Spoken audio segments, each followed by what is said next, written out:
mängisin need 3 levelit läbi, ta on tore, aga ta ei ole nagu siuke mäng, et ma viitsiks seda mängida ja ta on kuidagi aeglane sisse minna, ta laeb palju, ta peab internetiga ühenduses olema, et üldse mängida, et see mäng ei tööta, kui sul ei ole netiühendust, näiteks lennukis ja üldse ta kuidagi niimoodi. Ma ei tea, esimest korda, kui ma ta tööle panin, tuli mingi 6 ekraanil mingi accept ja check ja mis iganes, nagu ma ei saa pihta. See on veider, äkki nad ajavad asja liiga keeruliseks kuidagi ja ei suuda ikkagi päriselt veel aru saada täpselt, et mida tähendab see mobiilne platvorm. Ma seda arvan ka, et nad pole teinud kunagi midagi tegelikult ise mobiilsel platvormil ja nüüd on nagu siuke õppimisaeg. Ja võib-olla tulevad mingid uuendused, aga mis ta oli 9,99 eurodes vist oli see mäng ja ma mõtlen, et ma saan selle eest ilmselt tuleb varsti Steamil mingi ale jälle. Ja, sest et vaata Facebook ju ka nüüd omab mingit uut mängukeskkonda, et sa saad Messengeris panna sõbrad kokku ja siis saad võistelda koos sõpradega seal chatis põhimõtteliselt, et seal chatist avad neid erinevaid mänge ja nad näevad super nunnud välja nagu hästi mõnusa koloriidiga ja väga huvitava pildikeelega ja kuidagi lihtsalt samamoodi. See on mingi uus asi või? Minu jaoks on see täitsa uus asi, jah, ma ei tea, minu arust ma märkasin seda esimest korda võib-olla paar nädalat tagasi, kui Helene hakkas nagu koguma kokku mingeid inimesi, kellega mingeid challenge'id teha ja ma ei ole üldse jõudnud mitte midagi mängida, vist ühe mängu panin käima mingi 10 sekundiks, aga veel ei ole aega selle jaoks, aga igal juhul, ma ei tea, mulle tundub see palju nagu lihtsam ja rohkem siuke intuitiivne nagu, et see kuidagi nagu et sinu jutust kõlab nagu see Super Mario Run on kuidagi veits liiga nagu suur ja kohmakas asi nagu kuidagi ja aeglane või? Et nagu need mobiilsed mängud on ju siuksed, et ta ise käima ja võt siis selles mõttes aeglane, et ma ei saa lihtsalt korra maha istuda kiirelt mängu sisse minna, et nagu ta kuidagi tundub, et mul võtab jube kaua aega, et see asi nagu ennast käima laeks ja mul ei ole vana telefon, et ütleme, kui ta selle peale ei jookse, siis see on nagu üleüldine probleem. Mäng ise jookseb muidu hästi, on värvikas, animatsioonid kõik on väga head, aga lihtsalt ei tõmba kuidagi mängima. Aga Facebookis on ju kogu aeg mingi mängud olnud. On jaa, aga ma ütlen, et see on nüüd teistmoodi, mingi siuke minimängu teenus nüüd seal ja see on hästi tore sellepärast, et muidu ju kogu aeg Apple'i toote omajad mängisid seal Game Century's omavahel ja Androidi inimesed siis ma ei tea, kus nemad võistlesid, sest ma ei ole nagu viitsinud süveneda, aga igal juhul, et see Messengeri mängu funktsioon on sellepärast tore, et see nagu ühendab ju kõik platvormid, ükskõik mis seadme taga keegi on, et ikkagi sa saad võistelda temaga. Ma ei mäleta täpselt, kuidas see oli, kas see oli kuidagi seotud OK jutukaga või see oli siis, kui veel IRC jutukad olid moes, siis oli mingi mängutuba netis, kus sai mängida piljardit ja laevade pommitamist ja mingeid siukseid Java mänge sõpradega kahekesi. No siis see on midagi sarnast tegelikult.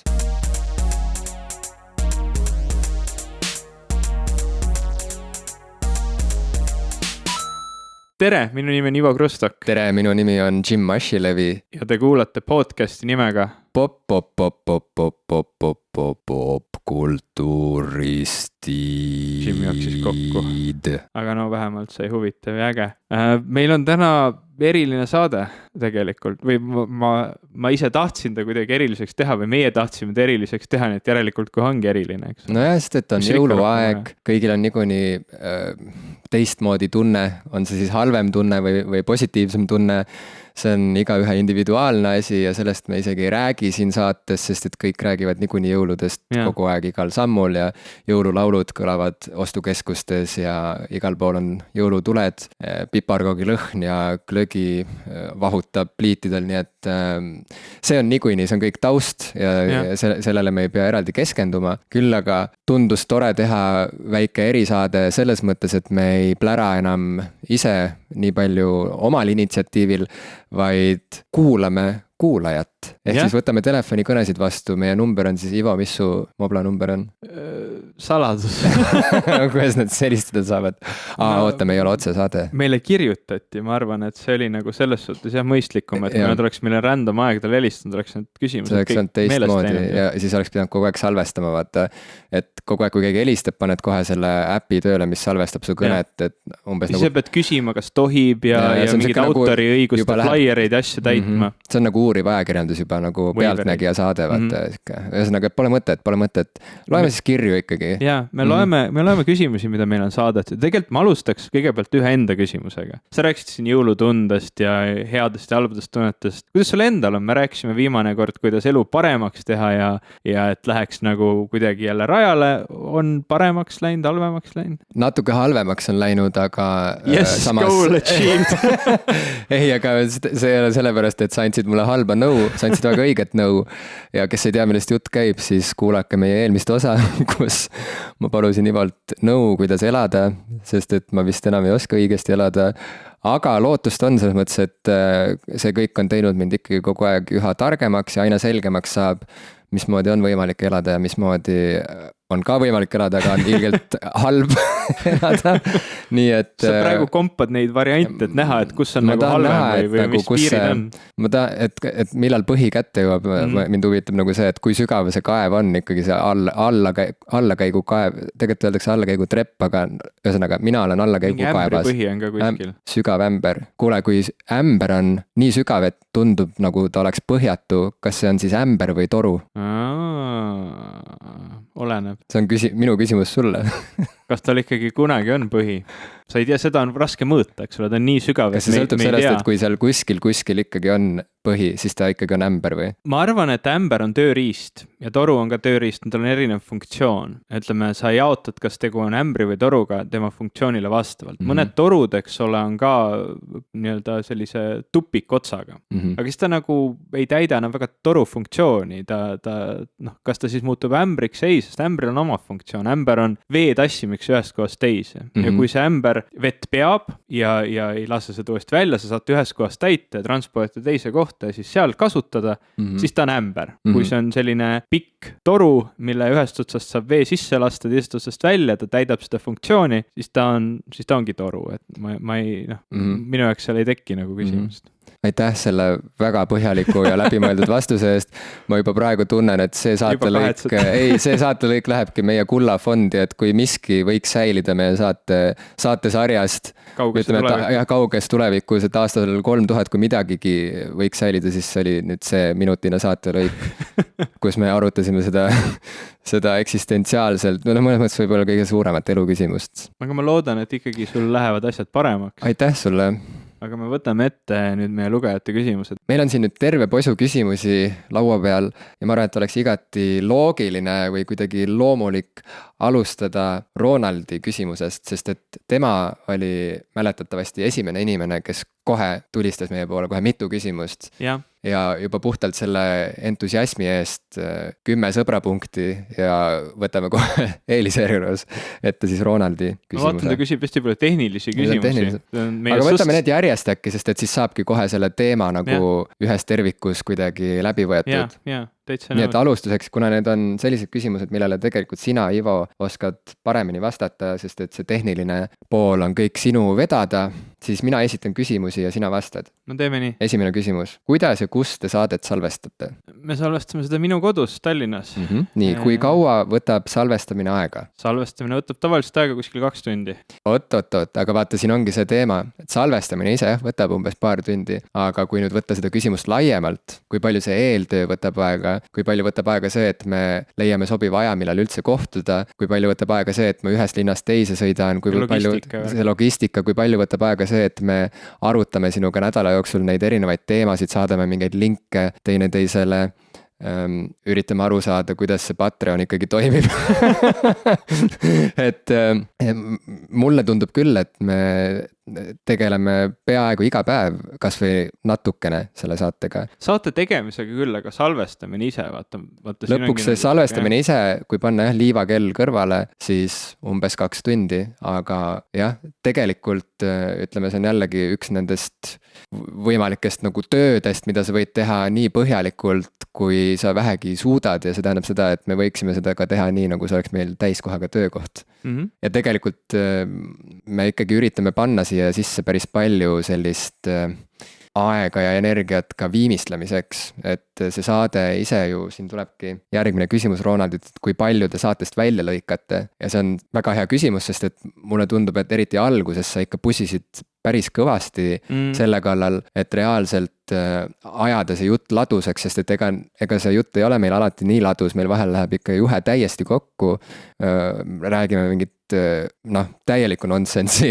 keel läheb sõlme, keegi kukub tooli pealt maha, nii et tegelikult see lõpptöötlus või see järeltöötlus on ka täiesti eraldi tööprotsess, räägi sellest natuke. Mida aeg edasi on läinud, seda vähem olen ma sellele tegelikult aega kulutanud, ühest küljest sellepärast, et ma olen nagu neid tehnikaid järjest rohkem katsetanud ja kuidas ma lõikan, mida ma lõikan, kui palju ma saan automatiseerida selle protsessi juures, et arvuti minu eest teeks, sest kui esimesed paar osa oli tore teha niimoodi, et mis see ikka, iga 2 nädala tagant teen jälle ühe osa ja palju see ikka mul aega võtab. See oli ju päris pöörane, sest sa isegi lõikasid ise manuaalselt neid pause sõnade vahel lühemaks, et jutt jookseks paremini, mis on ju, see on juba täppistöö. Jah, ütleme alguses oli ta siuke manuaalne ja igast hingamishetkest ja puhinatest ja muudest asjadest lahti saada. Tegelikult esimesed saated, kui te neid kuulate, kõlavad kuidagi natuke liiga robotlikult või liiga vähe on hingamispause, liiga vähe on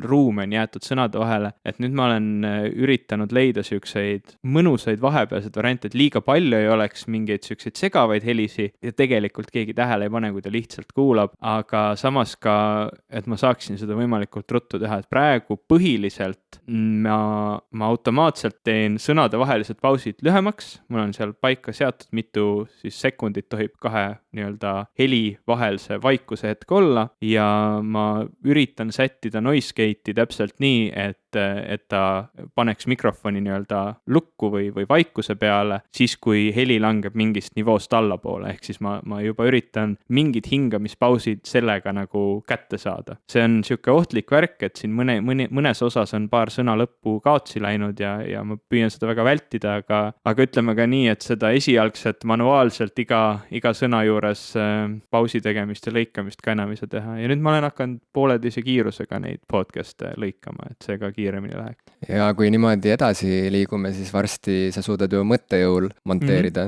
Ma just mõtlengi, et sa ei pea isegi arvuti taha maha istuma enam.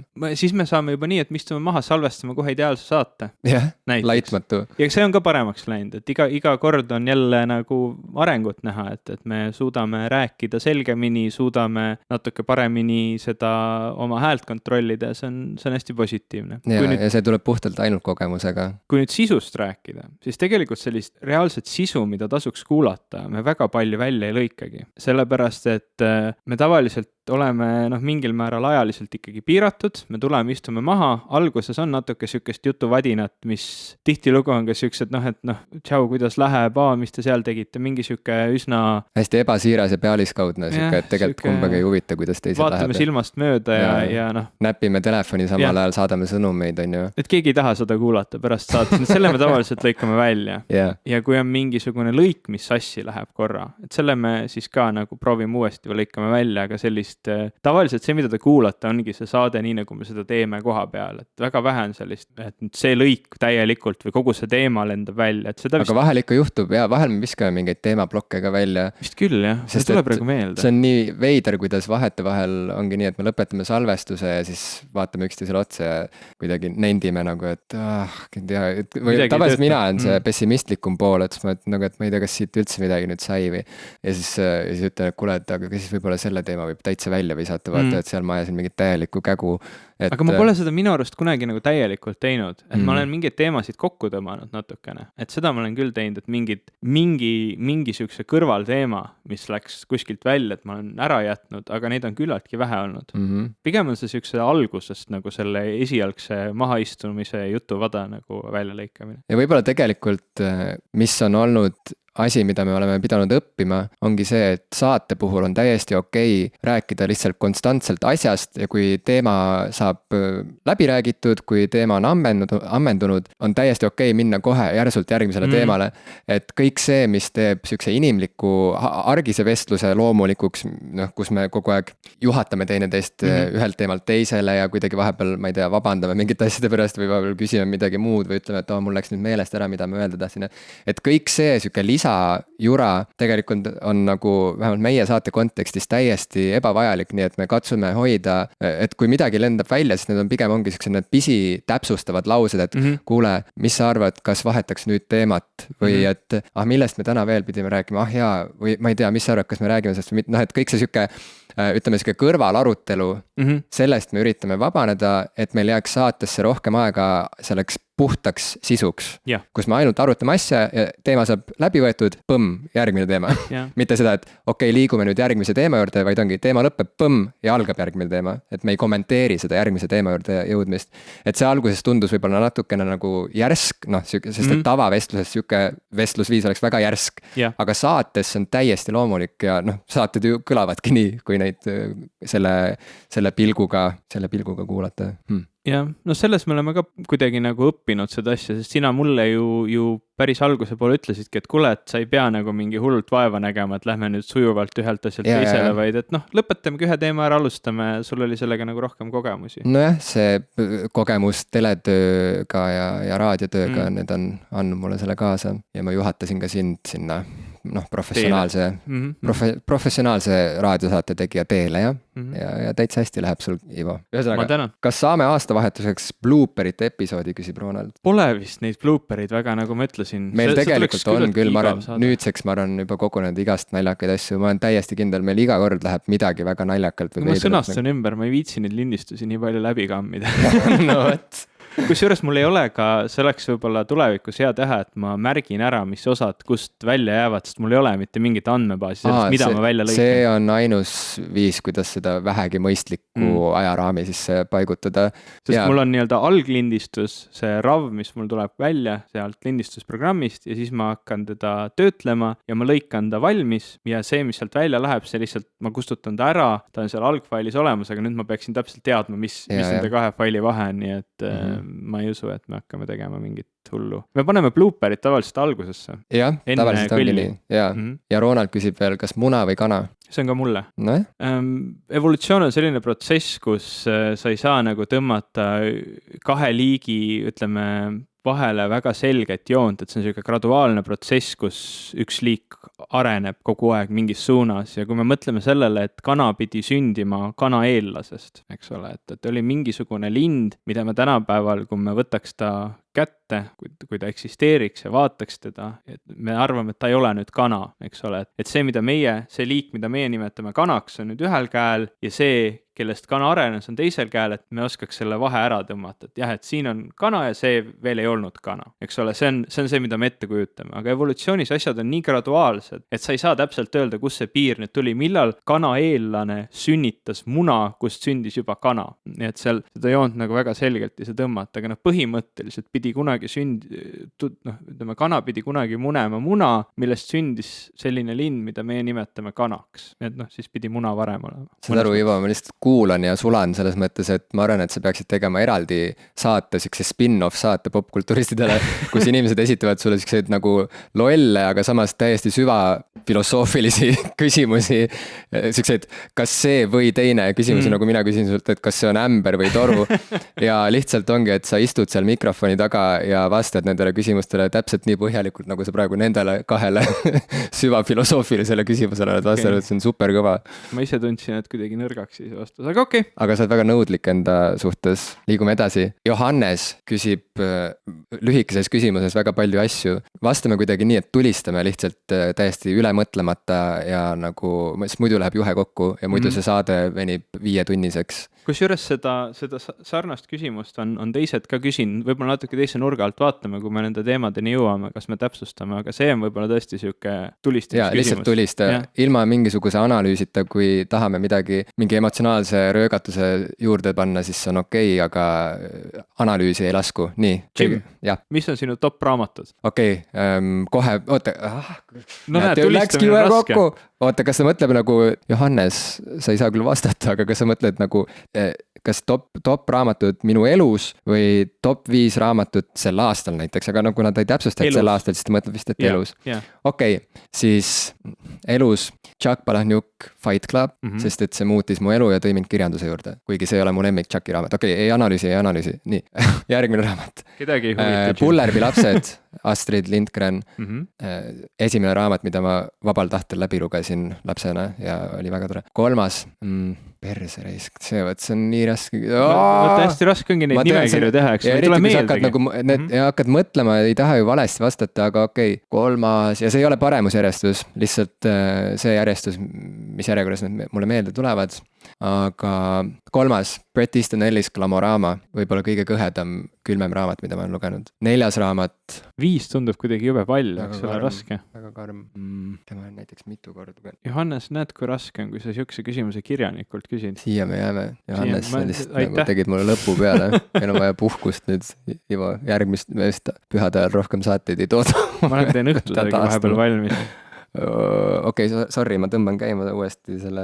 Ma ei saa siia paigale jääda, Jim. Võtta lihtsalt mingi raamat. Tegelikult sa 3 juba nimetasid, teemegi 3. Ma annan alla, ma juba hakkasin üle mõtlema. Ma ütlesin vaata, et ärme mõtle ja ma ei suutnud pidurdada oma mõistust. Teeme 3. 3 on nagu hea, sest mulle ka ei tule rohkem meelde ilmselt. Nonii, sinu kord. Minu raamatud. Hitchhiker's Guide to the Galaxy. Kindlasti siuke raamatu, nii see esimene raamat kui kogu see seeria, väga lemmik läbi aegade olnud. Siis Richard Feynmani Surely You're Joking, Mr. Feynman, mis siis räägib tema elust, selle teadlase kuulsa füüsiku Richard Feynmani elust ja ta on nagu siuke autobiograafiline, et ise seda küll kirja ei pand, aga see on temaga tehtud vestlustest siis kirjutatud. Ääretult naljakas, ääretult armas raamat, soovitan. Ja võib-olla viimasel ajal kõige rohkem on mind mõjutanud David Quammani raamat Hüpe, sellel on mingi pikem nimi ka, inglise keeles oli ta Spillover, mina lugesin teda nii, aga eesti keeles on ta ilmunud Zoonoosid ja järgmine ülemaailmne pandeemia. Ja see oli võib-olla sellepärast siin nimekirjas praegu nii kõrgel kohal, et esiteks mul ei tule meelde kõike, mida ma lugenud olen. Ja teiseks see oli selline raamat, mis pani mind mõistma, et tehnilised raamatud teadusest ei ole see viis, kuidas inimesteni jõuda,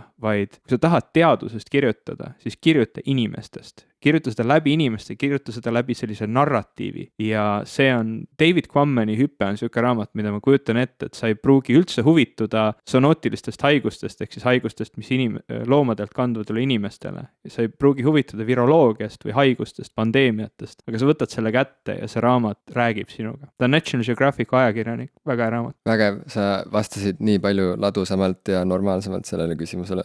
Vaata, raamatud ei ole minu elus nii sügavalt tähtsal kohal võib-olla. Ja mul ikka nagu aju läks katki korraks. Okei, järgmine top 5 filmid. Kas seekord teeb mina sul on mootor soe, sina tulista kõigepealt. Top 5 filmid. A New Hope, ilmselt on seal kohe päris alguses Star Warsi 4. osa, esimene film, mis tuli.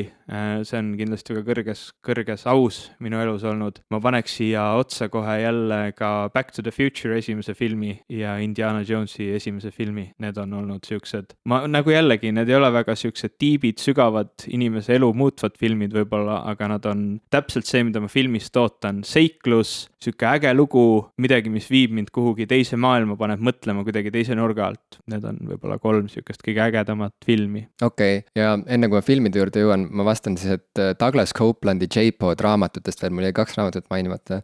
Sest et Douglas Copeland on samamoodi minu tõesti elu lemmikkirjanik, keda nagu jällegi muutis mu elu, tegi minust selle kirjaniku, kes ma täna olen. Ja kui sa oled lugenud mingi kirjaniku kõiki teoseid või peaaegu kõiki, siis on hästi raske aru saada, et kust ja aga kui ma pean ütlema, et Coplandi loomingust ta on tuntud Generation X-i poolest, sest et see tegi temast siukse nagu maailma nime ja saad aru, tema andis sellele põlvkonnale nime, X-põlvkond, see tuli tänu sellele, et ta kirjutas romaani pealkirjaga Generation X, tema küll võttis selle nime sotsioloogide mingisugusest uuringust, aga tema romaan populariseeris selle termini. Ühesõnaga, aga ma ei ütle Generation X, ma ütlen J-Pod, sest et see on kõige lõbusam, kõige muhedam, muretum romaan, mida ma olen elu sees lugenud. vormiliselt väga sürr. Sa oskad seda mulle jube hästi maha müüa praegu? Ma saan sulle laenata seda ja nüüd filmidest, mul on üks raamat mainimata, võib-olla tuleb, võib-olla ei tule, aga filmidest. Meil on neid lugemisküsimusi veel, jõuame. Top 5 filmid jällegi Fight Club, Rules of Attraction, Lost in Translation alati. Kirjutaks sellele ka alla, väga hea film. Põlvitan selle filmi ees, iga kord läheb nii hinge, isegi kui vaatan, ma ei tea, 5-aastaste vahedega. 4. film, kummaline on see, et mulle väga-väga meeldib see ameeriklaste remake Jaapani horrorfilmist The Ring. Ma olen seda hästi mitu korda vaadanud ja harilikult need lääne remake'id on veidi siuksed nagu, mis ma oskan öelda, nagu, no lihtsalt veidi siuksed ümaramad ja ebamäärasemad on ju, et nad ei ole enam nii stiilipuhtad ja kuidagi nagu teravad, nagu on originaalid, aga selle teose puhul jällegi ma ütleks, et ma eelistan seda Ameerika varianti, sest et see on nagu, seal on mingi tohutult huvitav meeleolu ja siuke atmosfäär, mis kehtestub ja mulle meeldivad paljud asjad seal. Sa oled mõlemat vaadanud? Jah. Okay. Ja number 5, tegelikult see peab olema midagi Tarantinolt ja vaata, sellega on jällegi niimoodi, nagu on kõikide nende lemmikkirjanikega, et kui ma olen näinud kõiki teoseid, kui ma olen lugenud kõiki teoseid, et kuidas siis nende vahel valida, sest nad moodustavad juba kokku mõnes mõttes minu siukse nagu ühtse tervikmaailma, mingisuguse tervikelamuse, aga Tarantinolt, noh, kõik ilmselt ütleksid Pulp Fiction on ju, sest et nagu ei saa üle ega ümber mõnes mõttes, aga olgu, tähendab lassis jääb, on ju, selle ääremärkusega, et tegelikult kogu Tarantino looming on eri põhjustel tohutult erineval moel inspireeriv, aga jätame siis selle Pulp Fictioni, jällegi kohver kosmosesse tuleb saata, öeldakse, et ainult üks Tarantino film saab minna sinna teise dimensiooni tulnukate juurde tutvustamaks filmikunsti maa peal, siis Pulp Fiction, las läheb, jah. Okay. Ja raamat tuli ka, kas võin siia tulistada otse, 5. raamat, mis jäi mainimata. Anton Niigov, Harjutused. Anton Niigov on siis Tõnu Õnnepalu alias, on olnud, enam ta seda ei kasuta ja see raamat lihtsalt tõstis mu aju korraks mul peast välja ja hing lahkus kehast ja siis tuli kõik tagasi jälle, et see mega elamus ja ma laenasin selle raamatu kellelegi välja, nii et kui keegi, kelle käes on mu see Harjutused, siis palun tooge see mulle tagasi, ma väga tahaks seda veel lugeda. See on Jimmy üks top 5 raamatust, nii et tooge tagasi. Nii, Ivo, top 5 seriaalid. Jälle mina esimesena. No vaata, sellega on raskem küsimus, võib-olla ma vaatan rohkem sarju. Sarjad on nagu minule selline sobivam meedium kui näiteks filmid, mida ma vaatan vähem ja raamatutest ma loen peamiselt populaarteadust ja ta on selline, loe läbi, sa teada see info, liigu edasi, tihtilugu. Aga sarjade puhul ma ütleks, et ma teen jälle 3 ja mõtlen nagu siuke animasari, näiteks üks neist peaks olema mingi animasari ja siin on väga raske seda, et Simpsonid on võib-olla kõige siuksem läbi aegade tuntum, võib-olla kõige olulisem animasari, aga mulle rohkem meeldib Futurama, nii et ma panen siia Futurama. Mulle alati väga-väga meeldib, kui inimestel on siuksed nagu off-center, nagu siuksed nagu eelistused, näiteks vaata. No olgem ausad, ma ütlelt ka siia mingi tundmatu Jaapani anime, eks ole, see ei olnud nagu nii off-center, Futurama on ikkagi levinud vastus. Ei no, selles mõttes, et vaata, Simpsonid on see peatee ja Futurama väga selgelt on siuke nagu kõrvalharu, pisike siuke külavahetee mõnes mõttes, kuigi see ka ju on väga populaarne animasari olnud ja nii edasi, aga Simpsonitega seda edu ei anna ikkagi võrrelda ja seda kestvust. Aga see on väga kihvt, mulle väga meeldib, et sa eelistad Futuramat. Kui ma võtaks nüüd minu lemmik siukse nii-öelda mittefiktiivse sarja, ehk siis mingi siukse populaarteadusliku või siukse päriselu sarja, nendest 1-3 võiks olla siis üks siuke päriselu sarja, eks ole. Et see on Müüdimurdjad. Müüdimurdjad on selline sari, mida ma olen korduvalt vaadanud ja ma olen sealt väga palju õppinud ja see on mind väga palju inspireerinud, ütleme, laias laastus. Ma olin väga kurb, kui Müüdimurdjad lõpuks lõppesid, see oli ka aru saadud, nad olid väga pikalt käinud ja kõik nende osad polnud enam nii huvitavad, aga tõesti, ma mäletan, see viimane hooaeg oli selline celebration, kus nad nagu vaatasid üle kõik, mida nad olid teinud ja rääkisid sellest protsessist ja see oli väga siuke emotsionaalne vaatamine, et Müüdimurdjad on kindlasti üks minu top 3-st ja nüüd, kui ma peaksin valima mingisuguse, kui ma vaatan väga palju ka komöödiasarja ja nüüd tekib see probleem, et enamus komöödiasarjad on päris head, siuke mõned hooajad, et alguses alguses ta nagu ei saa päris vedama, siis ta on hea ja siis ta kestab veel mingi 3-4 hooaega, kus ta enam ei ole nii hea, aga sa vaatad ikka, sest vahel on mõni hea nali. Ja kui ma võib-olla kunagi oleks siia komöödiasarjade sekka pannud Friends või Sõbrad, siis ma ei saa seda mitte kuidagi teha, sest ma olen selle enda jaoks ära leierdanud, ta ei ole enam aktuaalne, ta ei ole isegi enam niivõrd huvitav, need karakterid on muutunud tüütuks. Ja ma ei saaks neid siia panna ja hetkel ma ei tule ka pähe ühtegi väga head hetkel jooksvat komöödiasarju või sarja, mis mulle nii väga meeldiks, et ma ta oma top 3 paneks. Kas sa märkad, mis on juhtunud, sa oled jälle laskunud analüüsi? Täiesti võimatu on vastata nendele küsimustele otse põlve otsast, ainult relvaähvardused ainult vist. Nii et ma panen siia Doctor Who, mis ei ole komöödiasari, aga ta on väga hea sari. Väga maitsekas vastus, eriti kui sa tahad olla siuke popkultuuri nohikuna tõsiselt võetav, absoluutselt ainus õige vastus mõnes mõttes.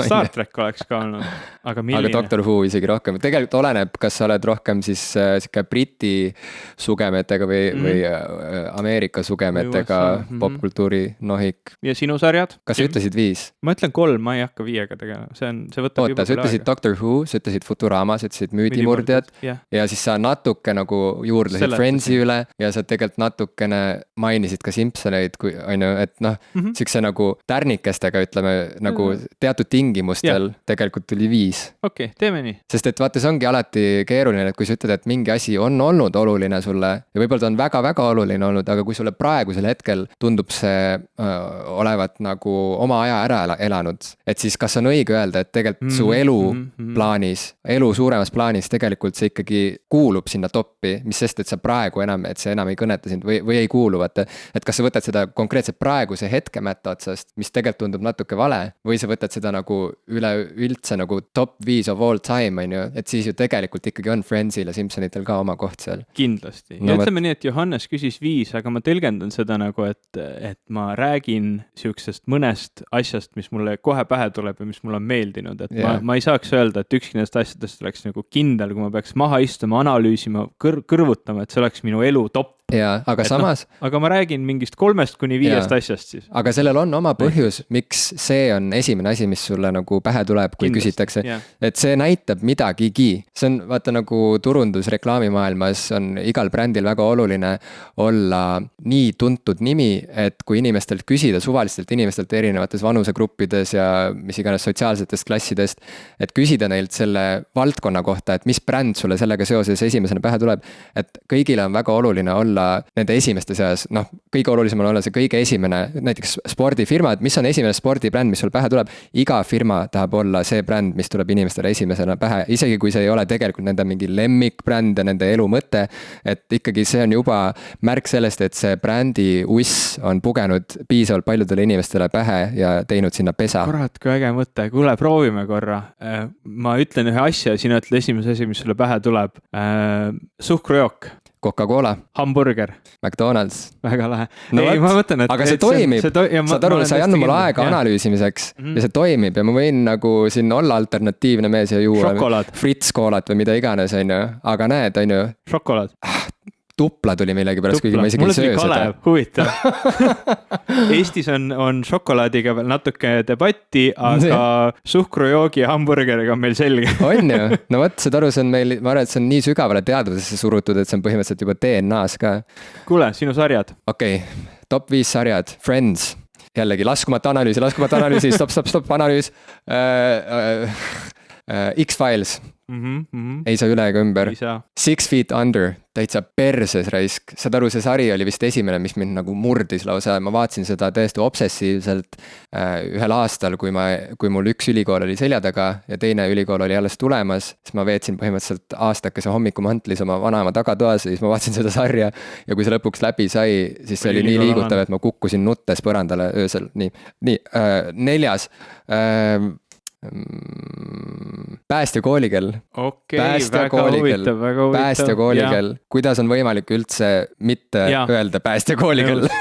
Nüüd mul tuleb terve hulk neid nii-öelda lapsepõlvesarju tuleb nagu jooksuga põmdi pähe, mis kõik oleks vaja ära nimetada, aga jätka. Ja 5. Jim, hakkas analüüsima. ja ei, ma ei hakka, 5, okei. Ei, seda aru, ma pean võitlust praegu enda sees. Üks nimi tahab tulla suust välja, mida ma hoian jõuga tagasi.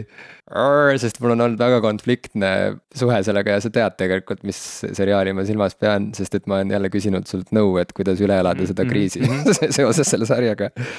Võtame võib-olla esimesed 3 hooaega siis. Aga tahan midagi selle asemel öelda. A-rühm on see, mis sul nii palju konflikti tekitab. ei. South Park. Okei. Jaa, South Park. Jällegi uskumatu täiesti, et ma mäletan, kui ma esimest korda kuulsin South Parki kohta, ma sõitsin kooli, ma arvan, ma käisin võib-olla kas 5. või 6. klassis ja mu klassivend, kes selles samas kandis, ütles, et kuule, et varsti on tulemas siuke täiesti sürr Ameerika sari, kus on mingid 7-aastased lapsed, kes kõik ropendavad rõvedalt ja iga osa lõpus üks kapuutsiga laps saab surma ja ta on nagu hästi vaene ja rotid söövad ära.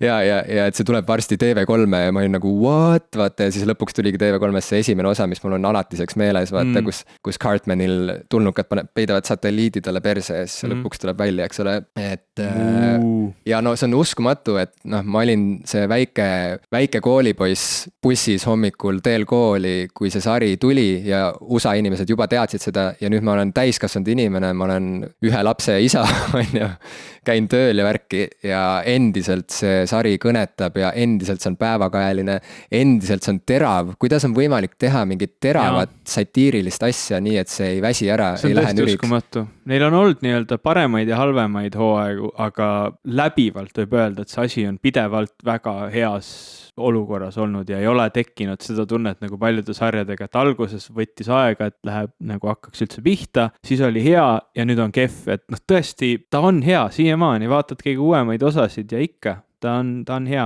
Ja ma pean väga-väga kiitma ikkagi Comedy Central toimkonda ka selle eest, et nad panid ikkagi suhteliselt kiiresti lõpuks kõik oma need South Parki osad tasuta vaatamiseks ise netti üles, et nad ei hakanud üldse puiklema kogu selle illegaalse striiminduse ja allatõmbamise vastu, et hea küll, sa pead vaatama neid lühikese reklaame seal, aga noh, see on ülitore, et nad olid üks esimesi, kes lihtsalt läksid selle vooluga kaasa ja pöörasid selle negatiivse trendi, nende jaoks negatiivse trendi enda jaoks ikkagi nagu positiivseks tagasi. Okei, ja ma vaatan, et siin on nüüd küsitud muusikuid ja kuna muusik on ikkagi üks isik, siis ma arvan, et nimetame muusikuid, mitte bände. 5 muusikut, Jim. Tom York. Kurat, niimoodi sa teed selle küsimuse raskemaks tegelikult, sest et... Ja ma meelega. Ja, õudne inimene, nagu sa... Küsitud on muusikud. Aga huvitav, aga kas ta mõtles, Johannes, kas sa mõtlesid päriselt nagu muusikuid või sa tegelikult pidasid laias laastus bände? Ütle sina bände, ma nimetan muusikuid, eks meil mõni asi kattub ka. Okei, kui ma pean ütlema bände, siis on natuke lihtsam, nii et Radiohead, The Dresden Dolls, Deftones. Kui teile tundub, et Jim vastab jube kiiresti, siis ma olen pausid vahelt ära lõiganud. Seda saab panna eraldi blooperiks, saab keevitada kokku need 50 minutit vaikust, mis minu vastuste vahelt lõpuks ripakile jäi. Habeme sügamist ja mõtlemist ja hingamist. Ja tegelikult Busta Rhymes, ma pean ääremärkuse lisama, et ma enam ei kuula peaaegu üldse Busta Rhymesi muusikat, aga ta tõesti sel ajal, kui ta oli mu jaoks oluline ja aktuaalne, oli kõige üks huvitavama nagu helipildiga nagu räppareid, keda ma olin elu sees, noh oligi kõige huvitavam, ainus, kellega sai teda võrrelda oli Missy Elliott ja pärast seda alles läksid asjad huvitavaks minu arust. Mul on siuke tunne, et tänu Busta Rhymesile meil on täna siuksed nagu veidigi avangardsemad ja julgemad räpparid nagu mis iganes Tyler, The Creator ja kes need uued noored kõik on. Aga isegi Chalice, ma usun, et on mingil määral mõjutatud Bustast ja et selle mehe nagu mõju ulatub kaugele, ma usun, sest et ta tõi siukse nagu koomiksiliku ja siukse täiesti nagu crazy siukse nagu sensibility minu arust hip-hop muusikasse, et pärast seda ma ei ole ühtegi sellist tricksterit klouni näinud, kellel oleks nii kõva sound ja nii mõnus flow. Aga ma enam praktiliselt üldse ei kuule teda. Ja nüüd on 5 vist, on ju? Üks on veel vaja, jah. Kui sa tahad raamidesse jääda ja öelda 5. Jällegi, kuna see on põlve otsast tulistades Tom Waits. Okei, väga hea. Ilma ääremärkusteta. Mina ütlen siis muusikud ja siin on jällegi tänu sellele jäävad mõned mu lemmikbändid välja, sest võib-olla ma sealt ühte spetsiifilist muusikut nii väga ei armastagi, aga see bänd ise on väga oluline, aga muusikutest kindlasti esikohal kõige kõrgemal Frank Zappa, väga lähedal talle kindlasti David Gilmour Pink Floydist, kuigi võib-olla Roger Waters oli huvitavam muusik, siis Gilmour kitarri kuningana jääb mulle igavesti südamelähedaseks. David Bowie kindlasti väga olulisel kõrgel kohal ja nüüd, kui ma pean veel võtma siia juurde inimesi, siis Dire Straitsist Mark Knopfler. Ma ei teagi, ma ei ole nii suur Dire Straitsi fänn, et ma neid kogu aeg kuulaks, aga ma ei saa kuulata Dire Straitsi ilma mõtlemata, kui geniaalne muusik on Mark Knopfler. Ta kitarrisoolod on lihtsalt ääretult võrratud ja ma arvan, et ma ütlen siia ka Vaiko Eplik Eestist keegi siis esindatud oleks. Mitte ainult sellepärast, et ta on Eesti kohta hea, vaid Vaiko Eplik lihtsalt ongi väga, väga hea muusik. Ja minu elus väga olulisel kohal olnud. Ja kuna ei ole pääsu sellest, et juhe läheb kokku ja lõpuks jääb 100 asja kripeldama, siis ikkagi, kui ma ei oleks maininud Busta Rhymesi ja Tom Waitsi, keda ma kumbagi tegelikult väga tihti ei kuula, praktiliselt üldse ei kuula, ma ei tea, miks nad tulid pähe, Busta tuli nagu nostalgilistel põhjustel, siis ikkagi, kui võtta nagu aktuaalsemalt, mis päriselt mul nagu vere kehas ringi paneb käima, siis Deer Hunter ja PJ Harvey läheksid nende asemele, kes on endiselt mulle väga-väga relevantsed. Ma arvan, et me oleme selle pika küsimusega lõpetanud ja ma võtan kohe järgmise. Karl küsib meilt, kas jõuluvana on päriselt olemas ja kui ei ole, siis millal enam ei olnud? Jim, väga sihuke hingeline küsimus, väga oluline küsimus praegusel jõulueelsel ajal. Jõuluvana ei ole päriselt olemas ja millal enam ei olnudki kunagi. Ma vaidleks vastu selles osas, et mina ütleks, et jõuluvana on olemas ja ma arvan, et see mõte selles on see, et jõuluvana on mõte, jõuluvana on selline konstruktsioon, jõuluvana on sümbol meie sellest pühade ajast. Lõikan sisse, Ivo, jõuluvana, mis bränd seostub temaga seoses? Coca-Cola. Palju õnne, me oleme kõik perse keeratud. Ei, ma ei arva, et see midagi väga vale oleks. Ma ei saa küll Coca-Colat väga juua, sest ma ei joo gaseeritud jooke, mis on nõme, sest ma tahaks tegelikult Coca-Colat juua, eriti jõulude ajal. Raputa gaas välja ja joo niisama. Ei ole hea kogemus, olen proovinud. Aga tähendab, ühesõnaga, kui me nüüd selle Coca-Cola kõrvale jätame, ma tean, et seda on raske teha, siis minu jaoks nagu jõuluvana kui selline sümbol sellest, et me justkui ei tahaks lihtsalt öelda, et me anname teisele inimesele kingituse sellepärast, et ta on tore inimene, me tahame talle kingitusi teha. Et kui me nagu oleme natuke häbelikud ja ei taha lihtsalt inimese juurde minna ja näed, et palun, see on minult ja ma tahan selle sulle anda, sest sa oled äge inimene. Ja siis peame sinna juurde ütlema, et jõuluvana tõi ja tegema sükse väikse kelmika naeratuse ja silmapilgutus, et minu arust on see ka lahe. Ja see lastele kogu sellise suure müütose ülesehitamine, et jõuluvana tuleb ja teeb, et seda ma nagu väga ise ei soosi. Aga midagi on selles jõuluvana meemis, mis on toredat ja sõbralikku ja armast ja minu meelest nagu see meem igatahes on meil kultuuris olemas. Seda tead, et jõuluvana on meem? Jah. Ma juba kujutan ette, et kui sa kunagi saad isaks, kuidas sa siis oma lapsele selgitad, et kui ta hakkab nagu aimama, et midagi on valesti, siis ütled, et jah, kallis, jõuluvana ei ole päris inimene, jõuluvana on meem. Jõuluvana on palju inimesi, kes mängivad jõuluvana. Ei, mulle meeldiks, kui sa ütleks lapsele, et jõuluvana on meem. Tahad, ma tulen räägin. Esimest korda, kui tuleb see diskussioon, siis sa tood sisse termini meem. See oleks väga tore. Ma tulen teile jõulude ajal külla ja istun su lapsega maha ja räägin talle memeetika teooriast. Ja, veel, kui sa praegu räägid talle seda, siis see veel ei purusta tema maailmapilti, sest et ka see jõuluvana ja jõulude üleüldse elu on väga abstraktne veel tema jaoks ja need pusletükid alles jooksevad kokku. Mul ei ole mingit soovi kellegi elu purustada või mida sa ütlesid? Midagi sellist, jah? Ei, kõlab halvasti. Nii.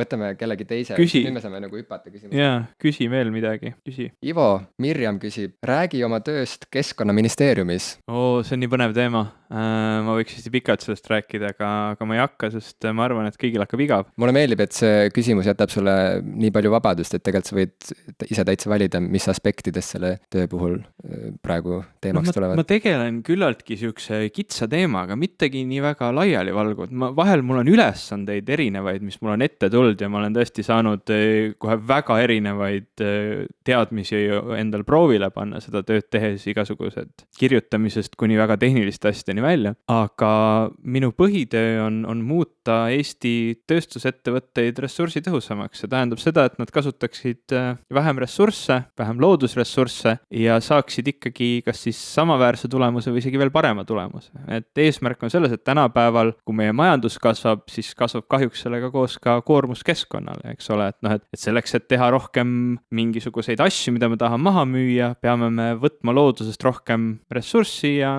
see on ju paha, eks ole, mõnes mõttes me kõik tahame, et ju elu läheks paremaks ja majandus kasvaks, aga see keskkonnale surve tekitamise pool, see on nagu paha. Aga on täiesti võimalik majandust kasvatada ka nii, et keskkond ei pea rohkem kannatama ja tegelikult on isegi võimalik nii teha, et me isegi saame keskkonna olukorda oluliselt parandada. Sest tegelikult me oleme loonud juba päris palju asju ja meil on terve hunnik prügi, mida me õieti ära ei kasuta ja seal on palju asju, mida on võimalik teha ja mina siis üritan tõsta Eesti ettevõtjate teadlikkust nendest teemadest, nendest lahendustest. Püüan kokku viia spetsialiste ja ettevõtteid.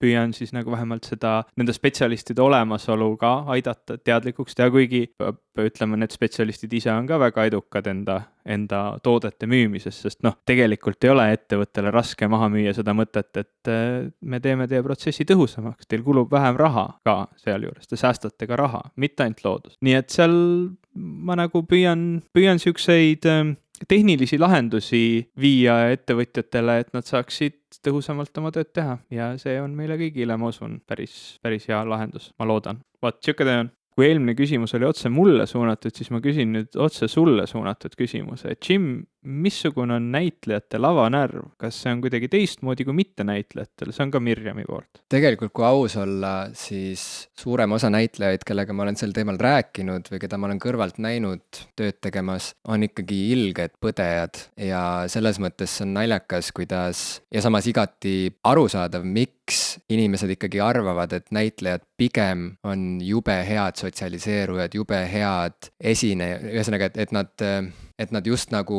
oleksid vähem häbelikud kui keskmine inimene, aga minu kogemus pigem tõestab vastupidist, et nad on väga häbelikud ja põevad väga enne lavale minekut, et nii mõnigi legendaarne näitleja on hiljem oma memuaarides öelnud, et see hetk enne lavale minekut on lihtsalt nii jube, et tegelikult tahaks, et etendus jääks lihtsalt ära.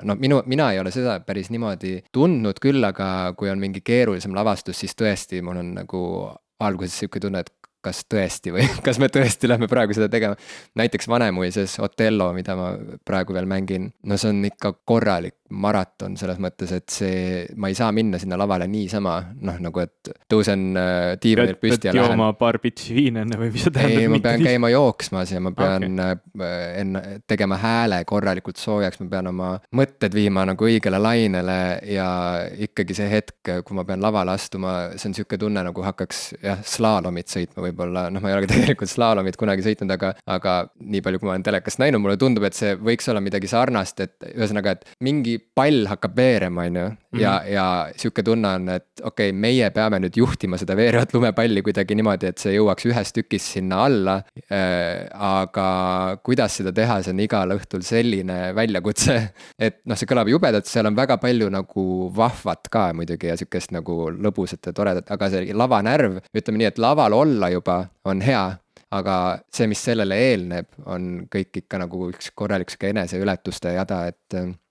näitlejate lavanärv minu arust selles mõttes on hästi nõrk ja sellepärast sageli imestatakse, et miks sa ei taha tulla siia niisama meile üritusele nalja tegema, et sa oled ju näitleja, sa ju tahad esineda. Kas see on professionaalne kretinism natuke, et sa tajud palju rohkem seda, et mis kõik võib valesti minna, et sul on nii palju ülesandeid seal laval, et sa kuidagi väga, väga hästi tajud seda kõik? Ja väga palju on kaalul ja ega näitleja ju ei unusta ära seda, et see olukord on ülimalt veider tegelikult, millesse ta ennast asetab näitlejana, noh et on saalitäis inimesi, kes on kõik korralikult riides ja maksnud raha selle eest, et sinna saali sisse pääseda ja nüüd mina tulen mingis kostüümis, hakkan teesklema, et ma ei ole mina, vaid ma olen Graf Monte Cristo. Saad aru? Et kui sa võtad seda puhtalt selle nagu argireaalsuse lähtepunktist, siis see on ülimalt jabur asi, mida teha. Miks? Ma panen Yeti kostüümi selga ja 1,5 tundi olen Yeti publiku ees, kes ise ei tee mitte midagi peale selle, et nad lihtsalt vaatavad ja kuulavad. Et noh, what the hell? Kas see teeks sul tuju paremaks, kui ma tuleks mitte väga korralikude riietega ja ei maksaks teatri eest? Ei, see ei puuta asjas. Pigem ikka maksa eest, ma tahan palka saada. Väga hea. Ühesõnaga, nii, vastus. Vastus vastatud. Otsi veel üks küsimus. Ivo, sina oled Tartus elanud. Lemmik linnaosa Tartus? See on ka Mirjami küsimus. Minu jaoks kindlasti Tähtvere linnaosa, sest ma elasin seal väga pikalt ja see on minu arust väga ilus linnaosa. Seal on ilus park ja seal on mõnusad majad ja see on hästi tore suvel jalutada ja tegelikult on ka seal hästi tore talvel jalutada. Ma olen seal jalutanud öösel ja päeval. Mulle meeldib jalutada. Anyway, vastatud, ma arvan. Väga hea. Kas ma küsin sult siis ka kohe linnaga seotud küsimuse, et kas Haapsalus on hea elada? Jaa, vastus on jah. Väga hea. Okei, Johan kirjutas meile pikalt ja põhjalikult ja see kiri on nii äge teos omaette, et ma tahaksin seda isegi ette lugeda, aga ärme loe ikkagi, sest et las see jääb meie ja Johani vaheliseks asjaks. Aga põhimõtteliselt Johan räägib sellest, et teda väga hämmastab see, kui inimesed teavad, et nad ei tea mingisuguseid üliolulisi popkultuuri nähtusi või liikumisi ja praktiliselt justkui puiklevad jõuga vastu sellele, et nendega ennast kurssi viia. Näiteks, et kui inimene ei ole näinud Star Warsi, et ta siis nagu lausa jõuga boikoteerib seda, et see on okei, kui see teos talle ei meeldi, aga miks sa ei taha seda ikkagi siis nagu ära vaadata kas või selleks, et nagu aru saada nendest tsitaatidest, mis on igas teises teoses olemas sellest tüvitekstist, eks ole. Et siis millised on need popkultuuri märksõnad või popkultuuri suunad, liikumised praegu, mis aitaksid ühel inimesel kiiresti järjele saada, et mis praegu on nii-öelda, mis on praegu see cutting edge popkultuur, mis on praegu see ajastu vaim. Nii et Ivo, kas sa oskad niimoodi tulistada? See on jälle tegelikult siuke tulistamisküsimus, sest et see on teema, millest kirjutatakse pakse raamatuid ja tehakse 3 hooaega doksarjasid, aga ma ütleks, et see mis defineerib praegust aega sinu jaoks, kui sa vaatad seda nagu popkultuuri kaudu? Tead, ma jõuan selle vastuseni, aga ma tahaks nagu selle kirja kommentaariks öelda, et minul on see ka tegelikult niimoodi vahel segadust tekitanud, et mis mõttes keegi ei ole mingit asja näinud, mis on minu jaoks ülioluline või kuulnud või õudselt tahaks jagada seda ägedat kogemust, mis mul endal oli selle asjaga teiste inimestega. Aga kuna maailmas tehakse nii palju asju, inimeste huvid on nii palju erinevad, siis tegelikult minu jaoks ei ole selles, tegelikult selles ei ole midagi veidrat, et näiteks keegi ei ole Star Warsi näinud ja nagu ei tunnegi mingit huvi selle nägemise vastu. Sest see on lihtsalt üks film, eks ole, et ta on minu elus ülioluline film ja ta on väga paljude teiste inimeste elus ka väga, väga oluline film ja seetõttu seda tsiteeritakse igal pool, seda kasutatakse igal pool ja sellest räägitakse kogu aeg, eriti nüüd, kui iga aasta tuleb uus film välja. Aga iga ühe jaoks on need isiklikult olulised asjad nii erinevad, et mina ei näe küll mingit põhjust, miks kõik peaksid kõike olulist nägema. Mida mina aru ei saa, on see, kui keegi tunneb uhkust selle üle, et ta ei ole midagi näinud. Sellest nagu räägib ka Johan tegelikult, et milleks nagu puigelda vastu, vaata, et üks asi on see, et okei, et jätab külmaks, aga vähemalt sa tead, milles asi on. See on ka nagu okei vastus, et ma tõesti, ma tegelen nii paljude muude asjadega ja mind huvitavad hoopis teised asjad, et ma ei hakka isegi viitsima seda vaatamine. Minu arust on see täiesti okei vastus, aga siis öelda, et minu arvates on see nõme, ma ei tahagi seda kunagi näha, ma ei tahagi sellest midagi teada, et see on nagu rohkem siuke minu jaoks imelik vastus. Et lihtsalt öelda, et see nii väga ei huvita mind ja ma ei ole selle kunagi peale sattunud ja see jätab mind külmaks, et see on minu arust täiesti okei. Aga kui me räägime sellest, mis on tegelikult tänapäeval võib-olla see popkultuuri olulisim osa, siis see võib-olla ei olegi niivõrd enam filmid ja sarjad vaid see kõik on nagu sarnased väljendused, aga internetis, YouTube'i keskkond tegelikult. Kui me mõtleme, mis on võib-olla vaata, see ongi põlvkonniti erinev, sest meie sinuga, eks ole, meenutame ikkagi Nintendot ja mõtleme, kui ägedad mängud või mõtleme oma nooruses mingite DOS-i mängude peale ja seda nostalgiat, eks ole, firmad kasutavad nii hästi kui vähegi võimalik ära, andes välja järjekordse, eks ole, Super Mario ja NES Classicu ja mingeid vanu mänge ja vanu filme uuesti teha, et elada sellest nostalgiatundest. Aga see, mis ju tegelikult meist noorematele, nendele, kes on see järgmine nii-öelda see põlvkond, kes loob seda, nendel on täiesti oma asjad ja võib-olla ma olengi nagu natuke vähe pädev seda vastama ja mulle tundub, et see kultuur on ümber liikunud hoopis teise kohta. Need YouTube'i staarid ja Snapchati staarid ja Instagrami staarid, keda jälgitakse, kellelt neid mõjutusi saadakse, kelle lugusid ja mõtteid ja kantakse edasi. Ma ei tea, võib-olla ma eksin siin, aga mul on selline mulje, isegi muusikud ju on nüüd YouTube'is ja juba pikka aega. Jaa, ei, ma täitsa saan aru, millest sa räägid ja võib-olla ma oskan seda mõtet oma mätta otsast natuke edasi arendada. Mult on küsitud vahetevahel seoses meie saatega, et mis asi see popkultuur siis kokkuvõttes on, mis asi see on, millest te räägite, mis asi on popkultuur eraldi võetuna. Ja ma olen vastanud, kõige lihtsam vastus, mis ma olen suutnud välja mõelda, on see, et popkultuur on kultuur, on ju, aga popkultuur on kultuuri kõige väljapaistvam osa selles mõttes, et mitte väljapaistev, et kõige parem, mitte kvalitatiivses mõttes või kuidagi, vaid see, mis on kõige nähtavam osa kultuurist, ehk siis see on see osa kultuurist, millega on kursis isegi need inimesed, kes ei tea, et nad on kultuuriga mingil määral üldse kursis, saad aru?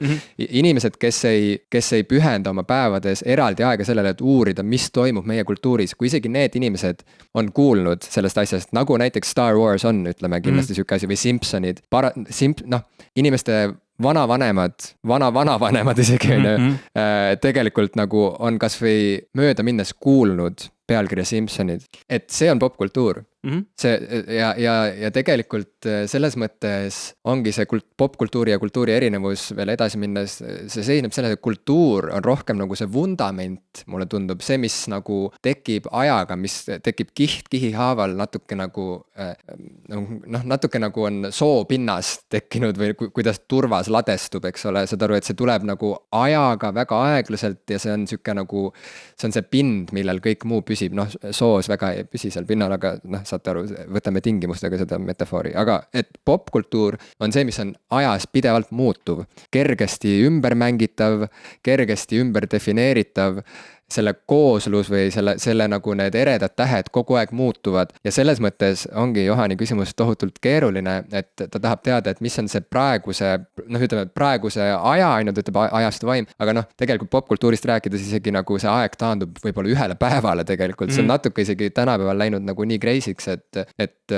tulekski küsida, et mis on nagu tänane ajastu vaim homme see võib olla juba midagi muud, et ja jätkates sinu mõttekäiku, et asjad on kolinud YouTube'i ja inimesed võtavad nagu fragmente siit ja sealt ja tahavad kuidagi ise valida, mida nad vaatavad ja see sisu on väga eklektiline kogu aeg, mida inimesed tarbivad, see kultuuriline sisu, siis tegelikult võib-olla mulle tundubki, et see praegune ajastu vaim on selle tulemus, mis juhtus 90ndatel ja 00ndate alguses reality TV tulekuga, ehk siis massimeedia liikus samamoodi sellise nagu põlve otsast tehtud sükse nagu realismi poole, et inimesi enam ei huvitunud nii väga see ülistiliseeritud mitmemiljardilise eelarvega disaintoode või staar, vaid teda huvitas pigem see, mismoodi see staar ilma meigita oma kodus lohvakates dressides ringi käib, on ju, MTV Creeps näiteks on ju, näidati, kuidas staarid päriselt elavad.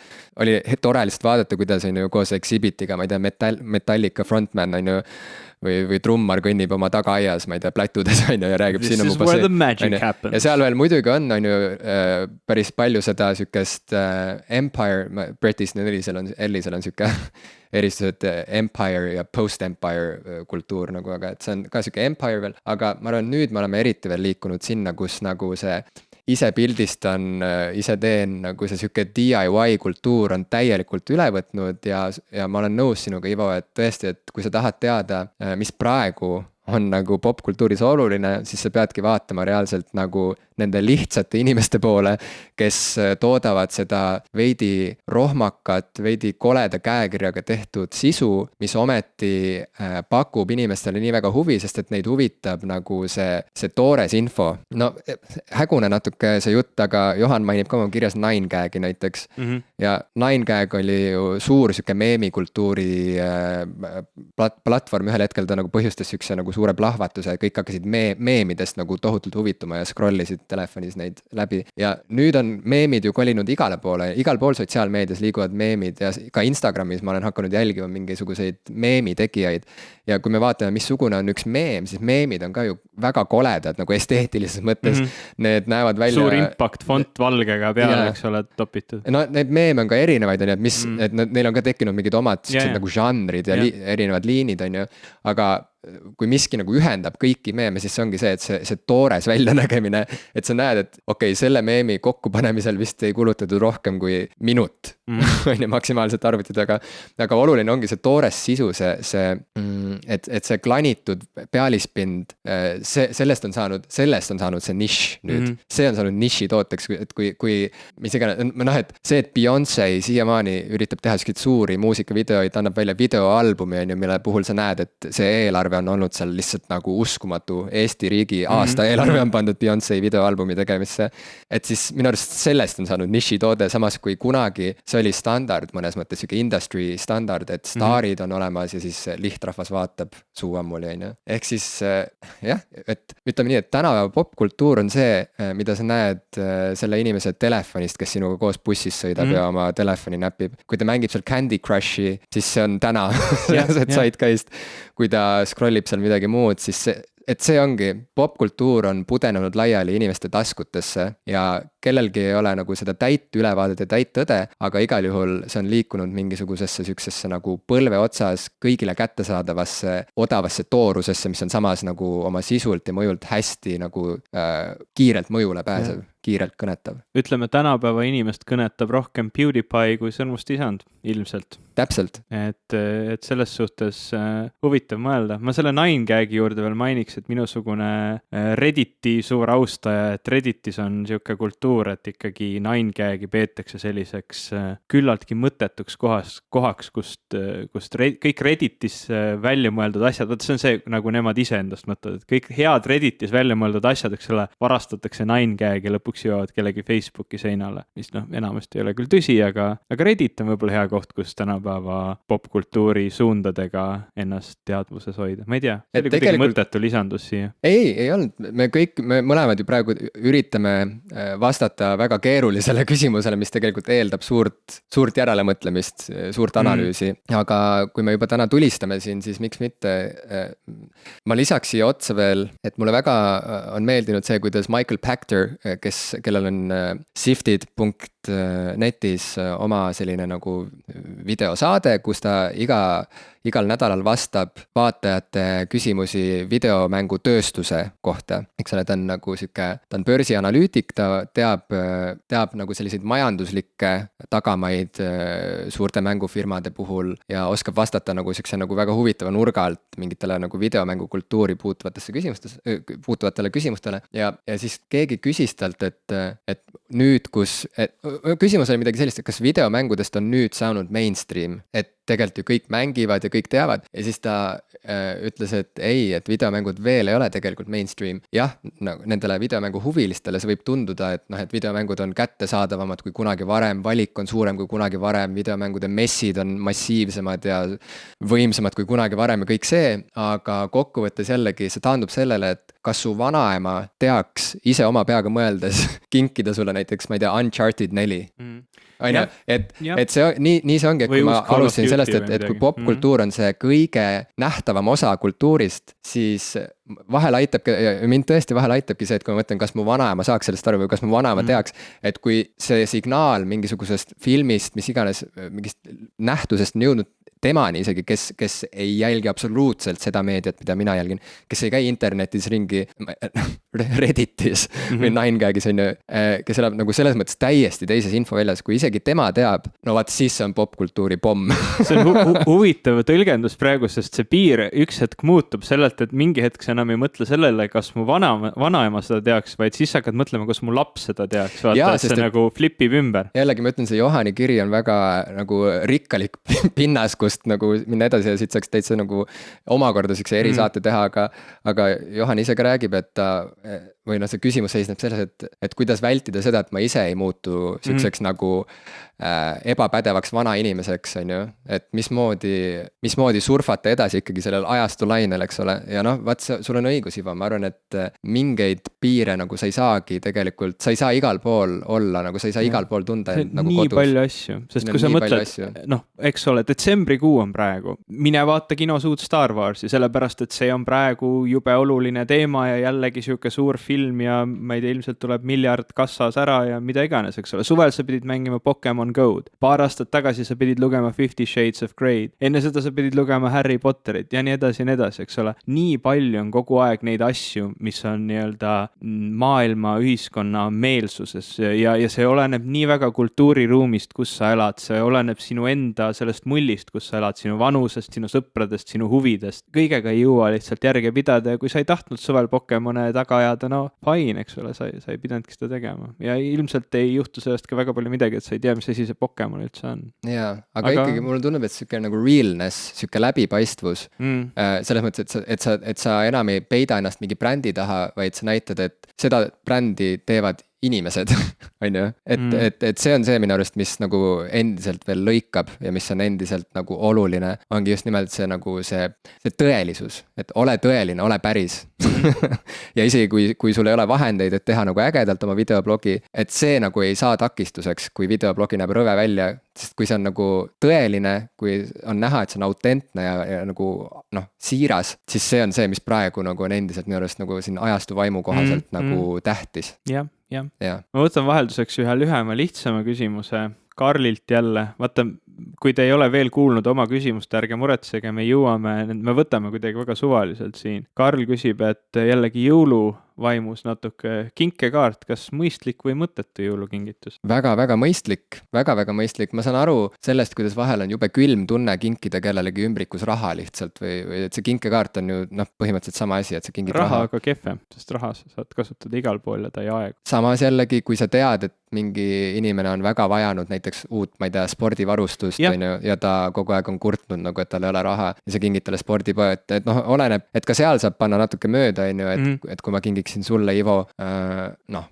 mis iganes, mingi poe kinkekaardi, kus sa tegelikult ei käi ja kus müüakse tooteid, mida sa ei vaja, siis on jah halb, on ju. Aga kokkuvõttes minu arust see on jube tore ju, see on nagu alati parem, kui pange panna mingi päris kingitusega. Jaa, mul on kingitud väga häid kinkekaarte, aga mõtlengi, et noh, see vajab ka natuke ikkagi inimese tundmist ja mõtlemist, sest väga palju kinkekaarte mitte kunagi õigel ajal ei jõua poodi ja see tähendab seda, et nad on tegelikult firmale väga hea äri. Et noh, ta saab selle asja maha müüdud ja sellest ei tule väga midagi. Ja tavaliselt on ka see, et kunagi ei leia inimene täpselt selle kinkekaardi väärtuses stuffi, nii et alati nagu, ja pigem maksab ise veel omalt poolt midagi juurde. Aga minu meelest igasugused siuksed, noh, et nagu inimesed mõtlevad, et kinkekaart või raha, et need ei ole nagu head kingid. Et kui inimesel on raha vaja või sa tunned, et sa ei oska talle midagi paremat kinkida ja sa tõesti tahad talle midagi anda, siis minu meelest on see kõik ikkagi täitsa okei. Ja ma olen ise kinkekaarte kinkinud ja ilmselt kingin ka tulevikus, nii et why not? Aga Ivo, Mirjam küsib väga sobiva küsimuse, millega siit jätkata. Missugune on teie suhe rahaga? Kas raha teeb õnnelikuks? Kui raha on vähe, kas see piirab meie elu? Sa tahad, et mina alustaks? Ma tahan, et sina alustaksid. Milline on minu suhe rahaga? Ma pigem püüan hoida raha selles osas, et noh, mulle meeldib kogu aeg tunda, et mul on kuskil ikkagi midagi alles, kui juhtub, et noh, tuleb ootamatuid kulusid. Ma ei ole just noh, ütleme meie kultuuriruumi kontekstis rikas inimene, aga ma teadvustan seda, et maailma üleüldises rikkuses oleme ilmselt ikkagi seal kuskil mõne protsendi seas, nagu me kõik siin tahaksin Eestis olema, eks ole, ma ei nälgi ja mul on kodu ja tore, eks ole. Et aga noh, eks see on siuke hästi klišee lause, et neid aegu elus on igasuguseid olnud, eks ole, aga noh, ma arvan, et ma suhtun rahasse austusega, ma tahaks vähemalt mõelda seda ja kuigi ma vahel kipun teda võib-olla natuke rohkem raiskama siuksest hetke tahtest, siis ma püüan ikkagi pidevalt nagu endale teadvustada, et see ei ole mitte ainult minu hetke rõõmude rahuldamiseks, vaid selline asi, mis meie ühiskonnas lihtsalt ongi nagu vajalik ressurss, mida tuleb ka mõistlikult kasutada, kui ma nüüd tagasi oma töö peale viitan. Et tuleb leida talle kõige mõistlikum kasutus. Ma ei tea, kas ma seda teen, muidugi ma ei ole siuke inimene, kes hullult investeeriks või paigutaks oma raha väga targalt, ma võib-olla tahaks selline inimene olla, aga ma ei oska. Kas raha teeb õnnelikuks sind? See on kas-küsimus. Mingil määral küll, jaa. Et ma usun, et ma oleksin kurvem, kui mul oleks palju vähem raha ja ma ei oleks võimeline elama sellist elu, nagu ma praegu tahan elada. Kui raha on vähe, see on siis see küsimuse 3.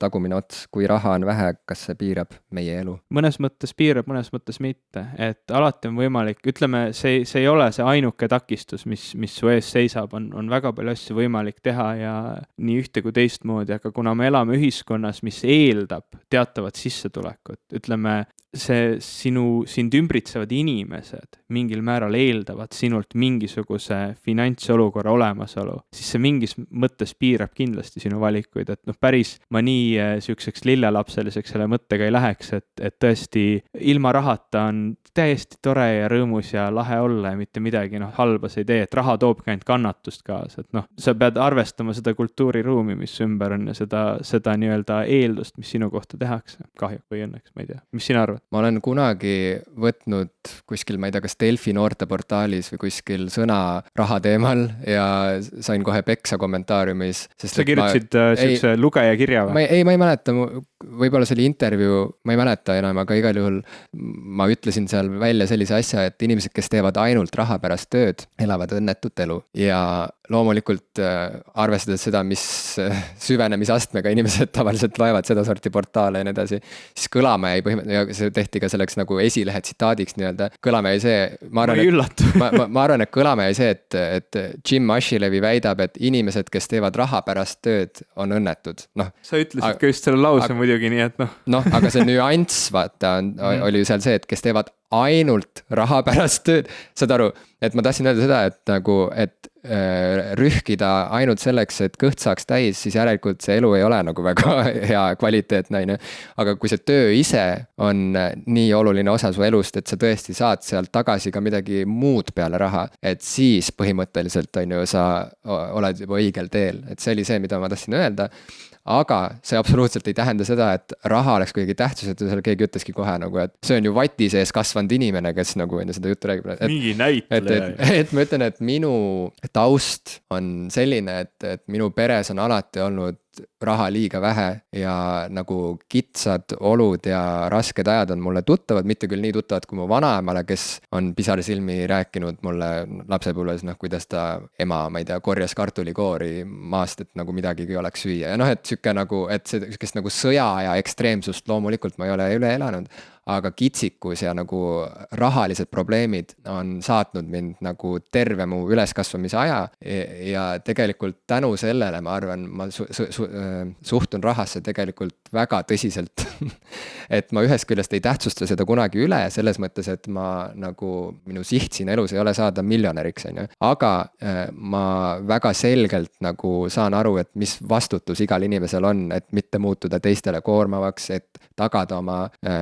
ma ei tea siis, et tagada inimestele, kelle eest ta peab hoolitsema, tagada mingisugunegi siuke nagu baas heaolu tase, et selles mõttes raha on mõnes mõttes nagu hästi hägune teema üllatus, et näiteks kuidas kujuneb mingi asja hind, seda on nagu nii raske mõõta, sest rahal endal ka ei ole enam väärtust. Kui see kullastandard, nagu kui kullastandardist loobuti ja hakati raha lihtsalt digitaalselt juurde tegema kellegi palvel, et noh, see olukord on täiesti nagu raha, maailma nagu globaalne rahasüsteem on täiesti fucked up, on ju, ja see on kõigile teada ja see on nagu, selles mõttes on mõnes mõttes sihuke nagu väga imelike mängureeglitega sihuke nagu virtuaalreaalsus, seal ei ole mingeid paikapidavaid, mingeid kindlaid asju enam, on ju. No ja samas see kullastandard, eks ole, mis see siis palju parem on, ahvidele meeldib kuldse värviga või kollaka värviga rariteetne metall ja see oli nagu kogu alus, millele me rahasüsteemi lõime. Seal oli vähemalt mingisugune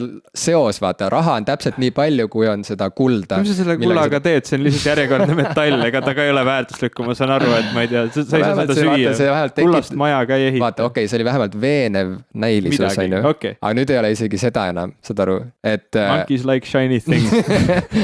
Nii et minu suhe rahaga on tegelikult tõsine ja ma arvan, et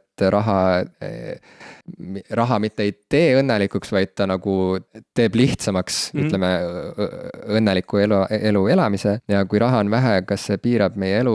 Jah, ma olen seda omal nahal tundnud ja see tõepoolest piirab. Nii. Ja no raha üle ka palju, eks ole, tekib tülisid, raha teeb õnnetuks, noh, ütleme tihtilugu selle puudus. Et ma täiesti saan kõikidest nendest argumentidest aru, mida inimesed toovad, et näidata, et raha on mingil määral halb asi meie ühiskonnas, aga ma ei ütlekski, et kas ta nüüd positiivne või negatiivne väärtus meie ühiskonnas, ta on nii tugev ühiskonna alustala, see on see, kuidas tegelikult modernne ühiskond mitmel määral toimib, et sealt tulevad nii need negatiivsed kui positiivsed asjad, nii et noh. Raha on sellepärast keeruline asi, et inimesed ei ole piisavalt hea enesetalitsusega, enesekontrolliga, et jääda mõistlikkuse piiresse, sest mida rohkem raha sa saad, seda rohkem sa hakkad tahtma raha veel, sest seda suuremaid väljaminekuid sa teed, seda rohkem on sul rahalisi kohustusi, mida sul omakorda on vaja katta, et sa pead kogu aeg juurde saama, on ju. Ja samas sageli inimesed ka ei anna endale aru, mis on nende see minimaalne vajadus, alla mille nad tegelikult ei ela ära,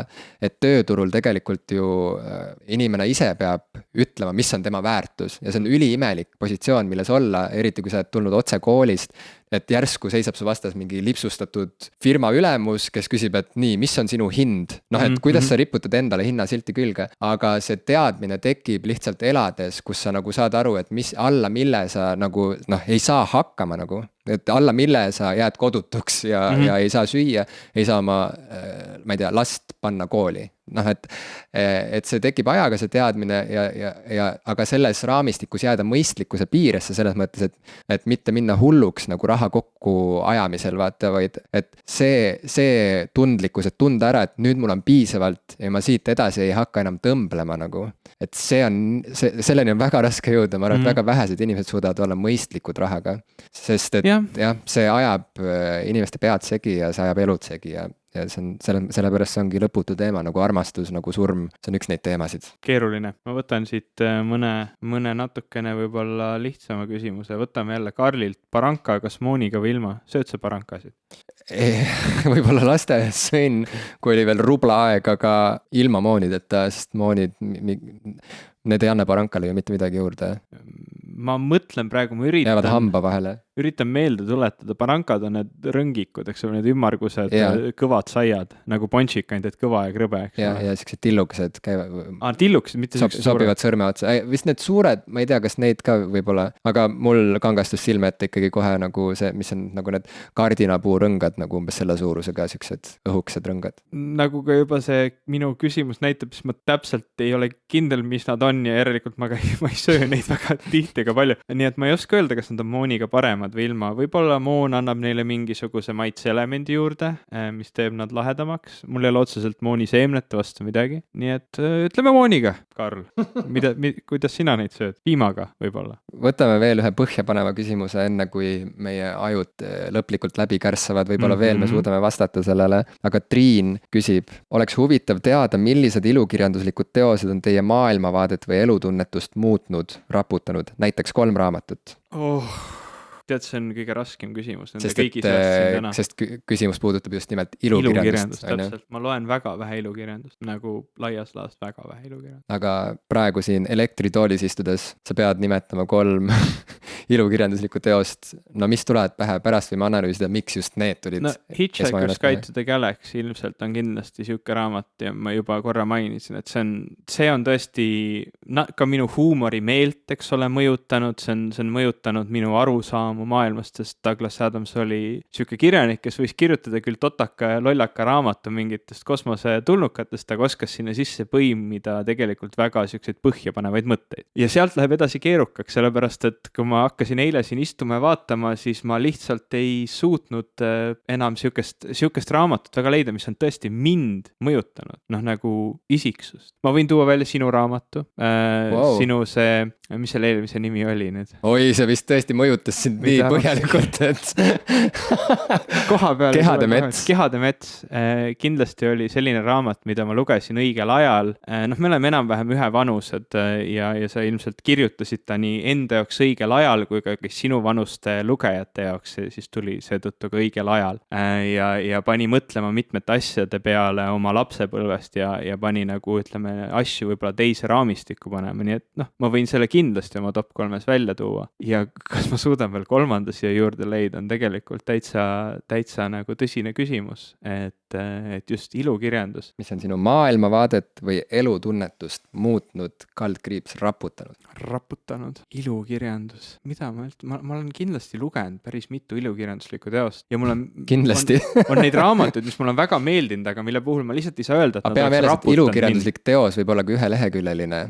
Ilukirjanduslik teos, Bob Dylan on kirjandus Nobeli laureaat, Keep in mind. Keep in mind. Ma arvan, et üks asi, mida ma olen siin saates juba korra maininud ja mis on minuga nagu pikalt kaasas käinud, ilmselt on minu jaoks oluline, on Isaac Asimovi The Last Question, viimane küsimus. Ja see on piisavalt lühike, et ma arvan, et meie lugejad, kui nad on huvitatud ulmekirjandusest, võiksid seda lugeda. Minu 3 on öeldud, sinu kord. No näed, said hakkama. Nüüd olen mina siin elektritoolis, jah?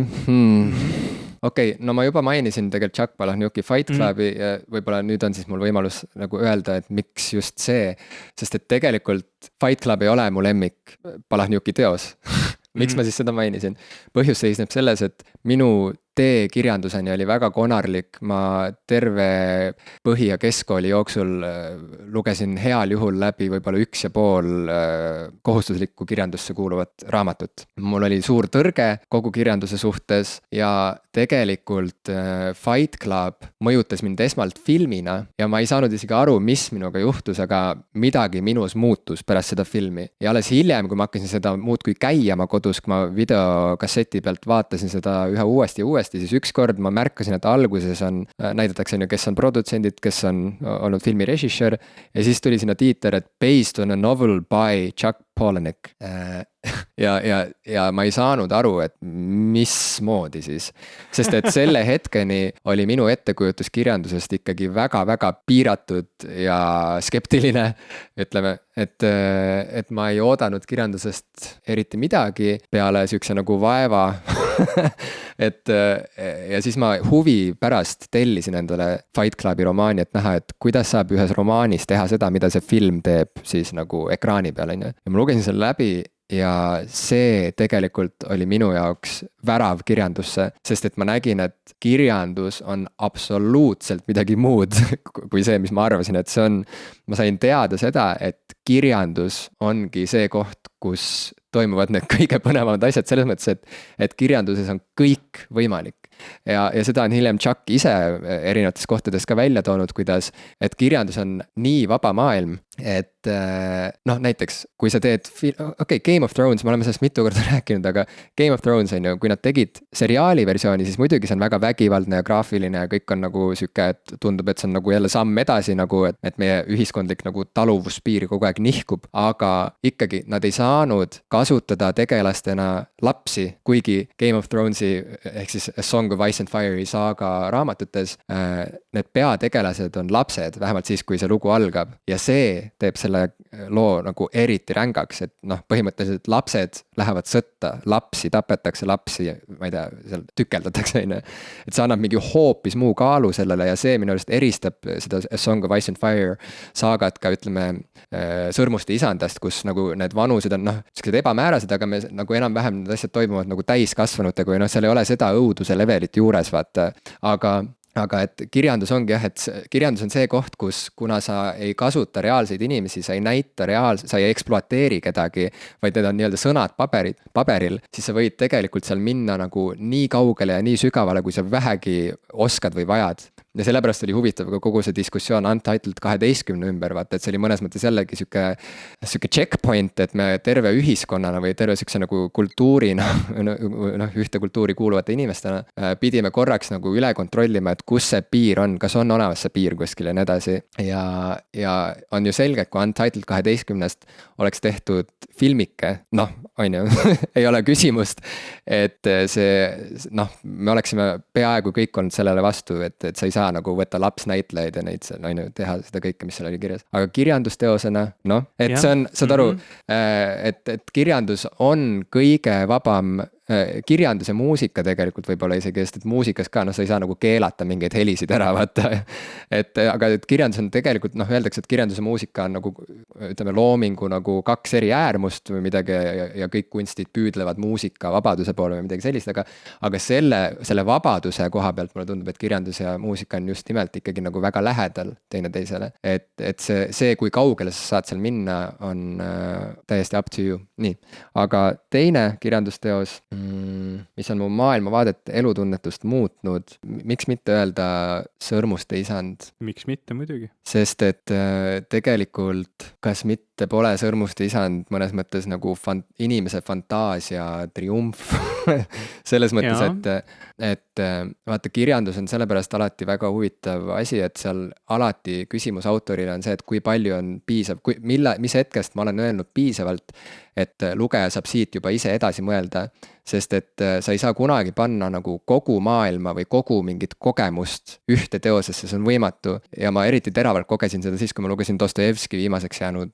teose Vennad Karamaazovid läbi, mis on 1000 või üle 1000 leheküljeline romaan. Väga-väga põhjalik tõesti, nagu nii detailidesse minev kui üldse võimalik, et harutada lahti või kuidagi põhjalikult lahti seletada või selgeks mõelda siis inimese suhe Jumalaga, inimese suhe surmaga, inimese suhe perekonnaga, kõik see on ju, armastus, kirg, mõrv, et rääkida kõik ära ja seda lugedes on ilmselge, et alati jääb midagi välja. Sa võid kirjutada miljardileheküljelise raamatu, sealt jääb alati midagi veel välja. Sa ei saa kõike panna, nii et kõik, mis sa saad teha, on see, et sa saad nagu aktiviseerida oma lugeja fantaasiat, sa saad käivitada mingid mõtteprotsessid, mis ise lisavad sellele teosele ümber nagu kogu selle ülejäänud maailma, eks ole. Ja selles mõttes nagu Lord of the Rings on väga-väga kõva näide sellest, mismoodi ikkagi saab lõpmatusse minemata, kirjutamata miljard lehekülge, kirjutades siis ütleme, ma ei tea, palju see kokku on, 2000 lehekülge võib-olla. Lisaks on veel mingid kõrvalraamatud. Need lisatekstid, neid ma praegu isegi ei arvesta, aga et kuidas saab nagu, ütleme, kuidas sõnad paberil saavad ehitada üles terve maailma, millel on põhjatu ajalugu ja suur tulevik veel ka ja milles on lugematu arv elusid, elusaatusi, kõike. Nii, ja nüüd kolmas Ütle lihtsalt pealkiri, ütle lihtsalt mingi pealkiri, mis on sind raputanud, see ei peagi olema nagu top 3. Jaa, ma jätan selle 3. koha praegu vabaks. Saladuseks. Et oleks veel ruumi raputusteks tulevikus. Meil on mingi 4 küsimust vist veel, teeme lightning roundi, siuke katsume kiirelt läbi saada. Ma võtan viimase küsimuse Karlilt. Kas on plaanis anda uusaasta lubadusi, mida täita ei suuda? Näiteks Ivo hakkab taas jõusaalis käima. See tundub kuidagi väga minu pihta, ma suudaks küll jõusaalis käia, ma usun, kui ma selle lubaduse omale võtaks. Ma suudaks seda täita, ma usun. Kas sa annad uusaasta lubadusi üldiselt? No minu uusaasta lubadus iseendale on see, et ma mõtlen välja, mismoodi elada jätkusuutlikult, nii et ma ei tapa ära ennast nagu rabeledes, nii et nagu, ja ma väga loodan, et ma ei jäta seda plaani unarusse. Ma üldiselt kipun andma, ma kuulasin kunagi siukest, Hello Interneti ühes osas räägiti nendes uusaasta lubadustest ja CGP Grey rääkis sellest, kuidas ta ei tee aastaks lubadusi, vaid ta iga 3 kuu tagant vaatab oma järgmise 3 kuu plaani üle ja püüab nagu seeläbi ennast parandada, et see tundus mulle mõistlik ja ma 1 aasta tegin seda pool aastat ja see tegelikult täitsa hästi toimis. Et ma tahaks selle aasta lõpus jälle seada omale 3 kuu plaani, eesmärgid, mida ma tahan saavutada ja siis hakatagi niimoodi iga 3 kuu tagant jälle üle vaatama, nii et ma midagi annan, aga ma ikkagi püüan seda täita. Ja ma tean, et ma vastasin sellele küsimusele natuke mööda, aga see ongi see, et ma tegelikult praegu lihtsalt nagu mul oleks väga vaja, et ma täidaks seda lubadust, nii et ma ei hakka isegi mõtlema nende lubaduste peale, mida ma täita ei suuda. Ivo, mis võõrkeelt sa tahaksid veel osata rääkida? Hispaania keelt, sina? Prantsuse keelt, work in progress praegu. praegu juba paar aastat. Kas kõiki inimesi on võimalik mõista ja aktsepteerida, kui mõelda, kust nad tulevad ja missugune on nende elu, kust jookseb piir? See on jällegi suur küsimus ja ma arvan, et jah, igat inimest on võimalik mõista. Iseasi on see, kas sa suudaksid selle inimesega koos elada, ütleme. Aga mõista, ma arvan, saab tõepoolest nagu kõiki, kui sa piisavalt lähedale lähed. Selles mõttes, et kui sa nagu paned ennast ikkagi teise inimese kingadesse, siis sa hakkad nägema, et ka nii on võimalik maailma tõlgendada, maailma näha ja ellu suhtuda, teistesse inimestesse suhtuda, et see kõik on võimalik. Ja selles mõttes muidugi teoreetiliselt on võimalik jah, kõiki inimesi mõista, aga häda ongi selles, et meil on nii palju muid aspekte kogu meie inimlikkuse juures, mis nagu pidevalt takistavad meil tegelikult olemast nii mõistvad ja nii empaatilised, et aga teoreetiliselt jah, ma arvan, et kõike on võimalik mõista, jah. Ma ütleks ka, et mõista on väga, väga võimalik, aktsepteerida on raskem. Aktsepteerida on raskem, jah. See piir jookseb iga inimese enda peas eri kohast ja sellest, milline ta ise on ja mida ta suudab aktsepteerida. No ongi, et kas on võimalik aktsepteerida psühhopaate, on ju? Noh, et väga-väga raske, et mida see tähendab, et ma aktsepteerin. No. Kas see tähendab, kas see on siuke zen küsimus selles mõttes, et ma aktsepteerin maailma sellisena, nagu see on? Kogu oma ilus ja koleduses, on ju, et noh, jah, noh, muidugi küsimus on lõpuks see, et kas sa suudad nagu maailmaga rahu teha, kas sa suudad leppida sellega, et elu on selline, nagu see on ja ma arvan, et jah, see on võimalik, aga see on üli raske, sest et jah, see nõuab võib-olla kõige suuremat eneseületust üldse. Kas mõtlete vahel, et tahaksite elada maailmas, kus pole internetti? Ei, punkt. Ei. Mingi osa oma elust ma elasin maailmas, kus minu jaoks funktsionaalselt või ütleme praktiliselt polnud internetti, praegu on parem. Ja ma arvan, et tegelikult me oleme nüüd teinud isegi ringi peale. Kuule, üks küsimus on veel, see on viimane, need viimased on siin olnud Mirjami küsimused. Mis tähendus on teie jaoks jõuludel kui üldse? Jõuludel on minu jaoks see tähendus, et kui on ümberringi hästi pime ja kõle ja külm, siis vähemalt see on see aeg, kus tuleb palju häid lõhnasid erinevatest kohtadest ja on mitmeid erinevaid mõnusaid sooje pesasid, kuhu saab pugeda, et süüa kõht täis ja heal juhul keegi isegi kingib midagi, nii et mina ei kuulu nende inimeste sekka, kes satub jõuluajal masendusse, sest et mulle meeldivad asjad ja mulle meeldib soe toit ja hubane valgus, nii et ma tegelikult nagu ei vaeva ennast peaaegu kunagi kogu selle kammajaaga, et see on mingi tarbimismaania periood ja inimestel on palju stressi ja noh, et ma lihtsalt, on palju asju, mis mind löövad rivist välja nagu üleüldse nagu elu juures, aga jõulud ei ole need. Minu jaoks on ka, jõulud on pere ja lähedased, sõbrad, see on nii lihtne ta ongi. Mulle meeldivad ka jõululaulud, kui nad on üldiselt sellised väga lihtsad poplood, jäävad kummitama, mulle meeldib see. Jõulud on toredad minu jaoks, midagi väga keerukat ma nendele külge ei poogi. Ja Ivo, kui sa lubad, ma näen, sa just hakkasid praegu seda saadet kokku võtma, aga kui sa lubad, ma teen kiire paranduse ikkagi, võtan oma sõnad tagasi, ma ei jäta seda 3. raamatu slotti vabaks, vaid ma väga lühidalt ütlen, et Salingeri The Catcher in the Rye oli samuti süüdi selles, et ma hakkasin kirjandust väärtustama, kirjandus muutus mu jaoks oluliseks ja see, mismoodi Salinger seal kirjutab, see oli esmakordselt selline kirjandus, mis läks otse verre ja siiani ja elu lõpuni armastan Salingeri, aitäh JD. Mirjamilt tuli hästi palju küsimusi täna, tegelikult ta saatis meile ka väga ägeda pildi, kus ta siis on siin kirjutanud, et ta käis Põhja-Walesis Snowdonia rahvuspargis ja sellel ajal, kui ta siin nendes mägedes ronis, kuulas ta meie saadet, seda on jube äge teada. Väga äge, see on tõesti nagu, vaata alati, kui sa midagi lood, siis ja sa jagad seda maailmaga, siis sa mitte iial ei tea, kuhu see lõpuks jõuab, vaata.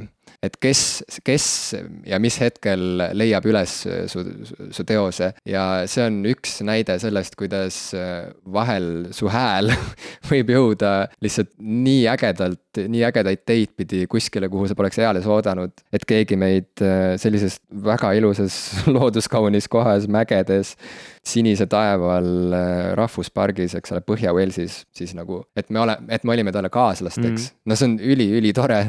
Suur aitäh selle pildi eest. Ja, ja suur aitäh kõigile meie kuulajatele nende küsimuste eest, neid oli väga lahe vastata, neid oli väga lahe lugeda, neid kirju ja asju. ja me tegelikult küsime ilmselt ka Mirjamilt luba, et äkki me võime seda pilti panna oma Patreoni, paneme selle Patreoni oma toetajatele jällegi tänutähena. Ja enne küsime luba ja kui Mirjam lubab, siis paneme, aga et siinkohal ma üleüldse aasta lõppedes nüüd tahaks nagu väga tänada veel kord meie toetajaid Patreonis, kes 1 eurokesega saate pealt või lausa 3 eurokesega saate pealt on aidanud meil teha seda saadet, sest et see nõuab tõesti palju ressurssi, nii vaimset kui ka finantsilist ja see on väga-väga endiselt nagu sõnatuks võttev, et keegi nii palju meie saadet väärtustab, et ta on nõus nagu järjepidevalt panema õlga alla. Aitäh teile, kallid patroonid. Ja minu viimase suurim filmielamus oli Star Wars Rogue One. See on nüüd siis üks küsimus, mis jäi vahele. Kas ma võin ka vastata või see mul ei luba?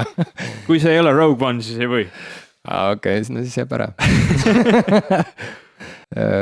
Kuna ma ei ole Rogue One'i näinud ikkagi, siis ma pean ütlema, et see eelmine Star Wars, mis oli siis see 3. põlvkonna uus tulemine ja et võib-olla nüüd siis Rogue One saab olema järjekordne sündmus, aga kuna ma pole eriti kinno jõudnud, siis see oli küll nagu siuke eriline kinoõhtu jällegi, kus ma sain sõpradega kokku, keda ma polnud ammu näinud ja me läksime vaatama ja me teadsime, et sellel on kogu see taust, vaata, kogu see Star Warsi traditsioon, kõik see, vaata, et ma olen ka üks neid inimesi, kes sellest ikkagi hoolib ja selles mõttes see oli üks neid elamusi, mis oli nagu siuke nagu tähtsündmus. Jah, mul oli maailma suurim naeratus peal tol hetkel eelmine aasta tagasi kinos, kui tuli ekraanile Star Wars ja John Williamsi score tuli kõlaritest, mul oli maailma suurim naeratus.